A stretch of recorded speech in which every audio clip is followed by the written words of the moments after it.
안녕하세요. 이번에 저에게 진짜 이런 일이 있나 싶어서 여기에 사연을 올리게 되었어요. 지금 제가 키우고 있는 아이에 대해 말하자면 솔직히 말해서 할 말이 없네요. 뭐 어찌 보면 유전적으로 차이가 없을 수가 있지만 본론적으로 말하자면 제가 키우고 있는 아이, 제 남편 아이가 아니에요. 이렇게 말하면 아니, 유전적으로 문제 없다면서 뭐라고 하실 텐데 제 이야기를 들으면 황당하면서도 화가 나실 거예요. 남편하고 저는 지인분 소개로 만나게 되었어요. 그때 제가 막 취직해서 열심히 일을 하고 있었어요. 대학 때 좋은 직장을 가지고 싶다고 연애도 거의 안 하고 그랬는데 막상 취직이 되니까 연애를 많이 하고 싶더라고요. 나이도 나이고 해서 교수님한테 들은 적이 있어서 많이 급했어요. 대학을 다닐 때 교수님이 수업을 하다가 애들한테 이런 말을 하신 적이 있었어요. 뭐 잘 기억은 안 나지만 대략 내용이 여자는 결혼하기 전에 남자를 알아야 하는데 바로 연애를 많이 하라는 말이었어요. 그리고 대학 다닐 때가 연애하기가 제일 좋다고 말했어요. 뭐 지금 생각하면 나쁜 말은 아니에요. 그렇게 남자를 알아가는 것도 나쁘지는 않지만 당시에 저는 소심한 것도 있고 그렇게 남자한테 크게 관심이 없었어요. 그래도 대학교 때 2번 정도 연애는 했는데 2명 다 군대 갈 때 깨졌어요. 정확히는 제가 차였어요. 그렇게 저는 한동안 연애를 안 했어요. 그렇게 무료하게 보내던 어느 날 지인분이 집에 와서 부모님과 대화를 나누고 계셨어요. 그러다가 퇴근한 저를 보더니 굉장히 많이 반가워하셨어요. 저도 어릴 때부터 본 분이라서 많이 반가워서 인사를 드렸어요.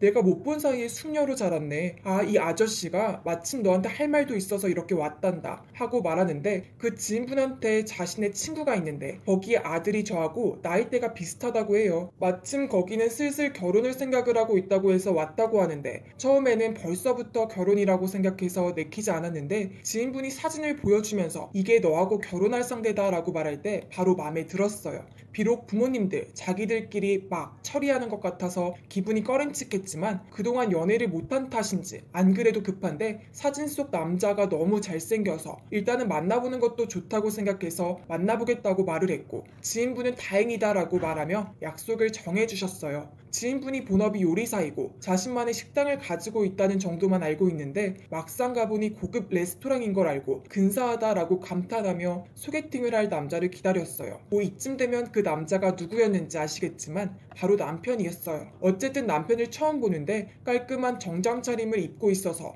보는 내내 그 깔끔함에 눈이 벗어나지 않았어요. 남편은 식사를 하면서 지인분 소개로 왔다며 자기가 무슨 일을 하는지 말하는데 보니까 괜찮은 대학에 나오고 컴퓨터 공학을 전공해서 지금 어디 유명한 IT 기업에서 일을 하고 있었어요. 뭐 어디라고는 말 안 할게요. 그렇게 오손도손 이야기를 하며 좋게 식사를 마무리하고 밖에 나가서 카페에서 계속해서 이야기를 하면서 시간을 보내게 되었어요. 그날 제가 굉장히 밤늦게 집에 들어갔는데 부모님이 얼마나 마음에 들어서 밤늦게 오느냐며 혼을 내면서 괜찮냐고 말씀하셨는데 저는 당연히 마음에 들었다고 말하고 약속을 또 잡았다고 했어요. 그 뒤로 계속해서 만났는데 어느 날 남편이 소개하고픈 사람이 있다며 저한테 보여주는데 똑같은 사람이 오는 거예요. 그래서 누구냐고 하니까 쌍둥이 동생이라고 말하더라고요. 너무 똑같아서 구별 못할 것 같다고 말하니까 다들 그런 말을 한다고 그러더라고요. 보통 쌍둥이도 일란성, 이란성 그런 게 있는데 남편은 일란성 쌍둥이에요. 그래서 똑같은 옷, 패션을 꾸미면 구별하기가 힘들다고 해요. 그래도 보통 일란성 쌍둥이라고 해도 서로 생활 방식이나 성격, 습관이 달라서 어느 정도 구별이 간다고 하는데 남편과 도련님은 전혀 구분하기가 힘들었어요. 어느 정도냐면 남편하고 같이 시부모님한테 인사를 드리러 갔을 때였어요. 그때 도련님하고 같이 밥을 먹었는데 시부모님이 가끔 남편과 도련님을 혼동해 하시더라고요. 그래서 너무 똑같아서 구별하기가 힘들다고 말씀을 하셨어요. 그나마 제가 남편과 도련님을 구분하는 방법이 반지뿐이었어요. 도련님은 그때 혼자 사셨고 저와 남편이 커플링을 하고 있는 상태라서 가능했던 일이었어요. 어찌되었든 전 남편하고 같이 지내는 게 좋다고 생각해서 결혼을 하자고 제의를 했고 남편도 좋다고 생각을 해서 같이 혼수 준비를 하며 결혼식까지 올리게 되었어요. 그렇게 신혼여행도 보내며 결혼 생활을 시작을 하는데 어느 날 남편이 잠시 시댁에 가봐야 한다고 말하며 며칠 동안 못 들어간다고 말했어요.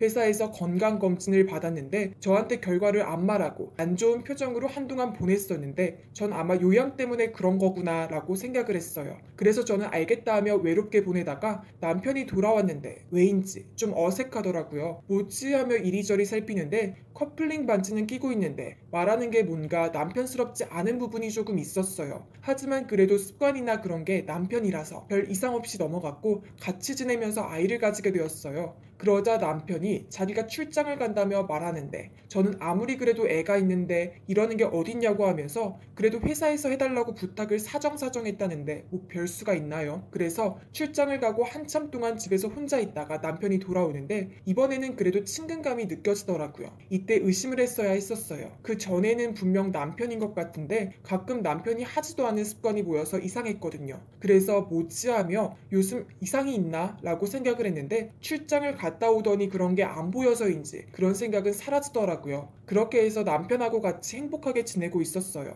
그러다가 추석이 다가오면서 시댁에 방문을 하게 되었어요. 음식 만들고 상 차리고 하며 힘들게 보내다가 남편이 머물렀었던 방에 눈 좀 붙였는데 시부모님과 남편 그리고 도련님의 대화를 엿듣게 되었어요. 근데 너 무전자증인 거 아직 모르지? 절대로 말하지 마라. 지금 네 아이가 사실은 네 동생 아이라는 거 알지? 이게 대체 무슨 소리인지 계속 들어보니 남편이 건강검진을 받았을 때 며칠 동안 시댁에 내려갔을 때 그때 도련님하고 교체를 했던 거였어요. 그래서 도련님이 남편으로 위장해서 올라온 거고요. 건강검진에서 무정자증이 나와서 저한테 크게 실망을 할까봐 시부모님의 조언으로 그렇게 한 거라네요. 어쩐지 남편 치고는 좀 이상한 게 있었는데 그게 도련님이었다니. 그 뒤로 출장 간다고 하면서 남편이랑 바꾼 거고 순간 제가 너무 부끄럽더라고요. 그러니까 저는 의도치 않게 외도를 한 거나 다름이 없었던 거였어요. 그것 때문에 한동안 밥을 먹지도 못했어요. 남편은 괜찮냐고 하는데 괜찮을 리가 있겠나요? 이걸 부모님한테 말씀드릴까 하다가 그래도 남편이 나쁜 행동을 하지 않았는데 그대로 둘까 하고 참고 있었는데 어느 날 저하고 남편이 저희 집에서 부모님과 같이 저녁을 먹고 있었어요. 저는 밥 먹으면서 부모님한테 친절히 대하는 남편이 점점 미워 보였어요. 저를 속이고 의도치 않은 외도를 하게 만들어서 원망스러웠는데 그때 도련님이 오시더라고요. 근데 도련님이 상당히 취해 있었어요. 남편은 왜 이러냐며 이러니까 여자가 없지 라고 말하며 돌려보내려고 하는데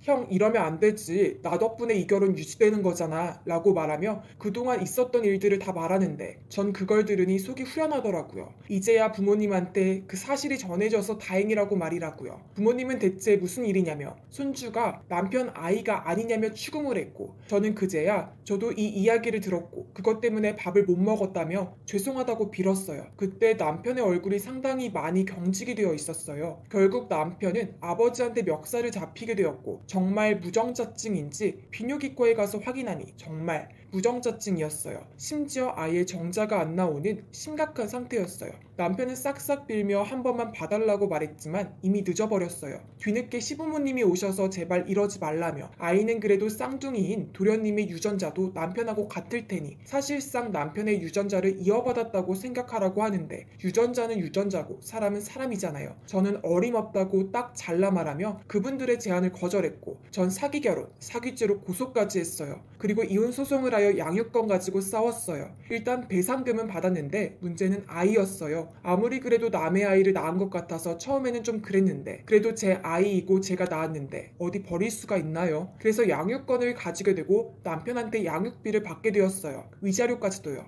지금은 이렇게 아이하고 같이 지냈는데 살다가 쌍둥이를 이용해 절 농락시킨 거에는 잊을 수도 화 안 날 수도 없었어요. 지금도 그 일 기억이 떠오르면 분노가 차오르더라고요. 저하고 남편을 이어주게 한 지인분도 요즘은 많이 미안하셔서 저희한테 방문을 잘 안 하시고 한다 해도 늘 미안하다며 그렇게 할 거라고는 생각 못했다고 말씀을 하셨어요. 뭐 솔직히 그분이 무슨 잘못을 했겠나요? 그리고 남편도 차라리 솔직하게 말하지. 무정자증이라도 계속해서 사랑해줄 텐데 그런 게 안타까웠어요. 뭐 이미 엎질러진 물인데 어쩌겠어요. 어찌해도 농락시킨 건 용서할 수가 없었어요. 그렇게 제 사연은 마무리가 되어가네요. 여러분들도 이런 일이 일어나기가 힘들겠지만 똑같이 당하지 않으셨으면 좋겠네요. 그럼 다들 안녕히 계세요.